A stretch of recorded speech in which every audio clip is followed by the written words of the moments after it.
আজকের প্লেটে থাকছে আমাদের খুব পরিচিত আর প্রিয় কিছু খাবার।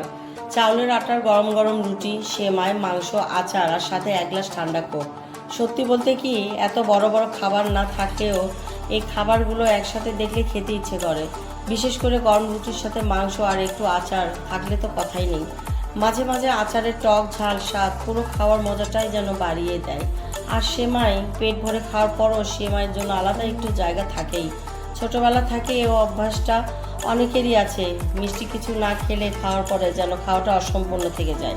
তারপরে এক চুমুক ঠান্ডা কোক, ব্যাস জমে গেল পুরো আয়োজন। ঘরের সাধারণ খাবারও তখন বিশেষ মনে হয়। আসলে খাবারের স্বাদ শুধু রান্নাই নয়, এর সাথে জড়িয়ে থাকে পরিবারের সবাইকে নিয়ে বসে খাওয়া, গল্প করা, একসাথে সময় কাটানোর আনন্দ।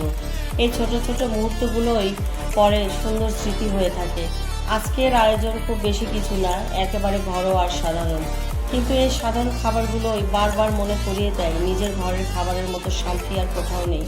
চলুন এখন আর কথা না বাড়িয়ে খাওয়া শুরু করা যাক। বিসমিল্লাহ।